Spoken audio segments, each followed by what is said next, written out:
దేవునికి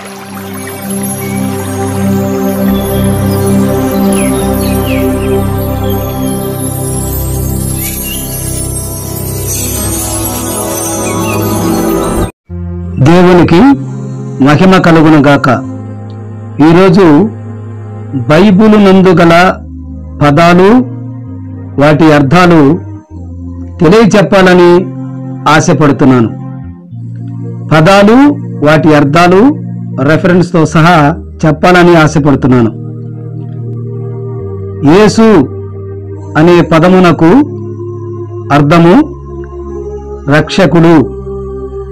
మత్తయి సువార్త 1వ అధ్యాయము 21వ వచనము. మెస్సియా అనే పదమునకు అర్థము అభిషేకుడు. యోహాను సువార్త 1వ అధ్యాయము 42వ వచనము. సంఘము అను పదమునకు అర్థము పిలువబడిన వారు. మొదటి కొరింథీయులు రాసిన పత్రిక 1వ అధ్యాయము 2వ వచనము. మరణాత అను పదమునకు అర్థము ప్రభువు వచ్చుచున్నాడు. మొదటి కొరింథీయులు రాసిన పత్రిక 16వ అధ్యాయము 22వ వచనము. హల్లెలూయా అనే పదమునకు అర్థము ప్రభువును స్తుతించుడి. ప్రకటన గ్రంథము 19వ అధ్యాయము 1వ వచనము. హోసన్నా అనే పదమునకు అర్థము జయము. మత్తయి సువార్త 21వ అధ్యాయము 9వ వచనము. పెంతుకోస్తు అనే పదమునకు అర్థము 50వ రోజు. అపోస్తుల కార్యాలు 2వ అధ్యాయము 1వ వచనము. మన్నా అను పదమునకు అర్థము ఇదేమి. నిర్గమకాండము 16వ అధ్యాయము 15వ వచనము. బేతేలు అనే పదమునకు అర్థము దేవుని మందిరము. ఆదికాండము 28వ అధ్యాయము 19వ వచనము. ఇశ్రాయేలు అను పదమునకు అర్థము దేవునితో పోరాడువాడు.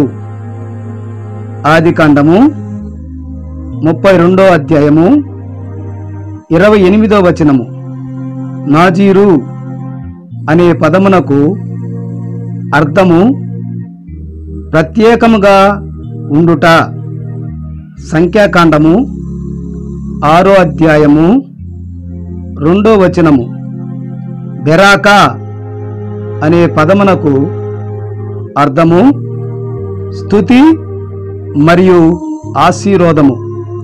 2 దినవృత్తాంతాల 20వ అధ్యాయము 26వ వచనము. ఇమానియేలు అనే పదమునకు అర్థము దేవుడు మనకు తోడైయున్నాడు. యెషయా గ్రంథము 7వ అధ్యాయము 14వ వచనము. అపోస్తులుడు అను పదమునకు అర్థము పంపబడినవాడు. యోహాను సువార్త 13వ అధ్యాయము 16వ వచనము. యెహోవా యూరే అనే పదమునకు అర్థము యెహోవా చూచుకొనును. ఆదికాండము 22వ అధ్యాయము 14వ వచనము. నెఫేలు అనే పదమునకు అర్థము బలత్కారులు. ఆదికాండము 6వ అధ్యాయము 4వ వచనము. ప్రైజ్ ది లార్డ్ అనే పదమునకు అర్థము యెహోవాను స్తుతించుడి. కీర్తన గ్రంథము 135వ కీర్తన మొదటి వచనము. ఆమెన్ అనే పదమునకు అర్థము ఆ ప్రకారము జరుగునుగాక. ఇర్మియా గ్రంథము 11వ అధ్యాయం 5వ వచనము. దేవునికి మహిమ కలుగునుగాక. ఆమెన్.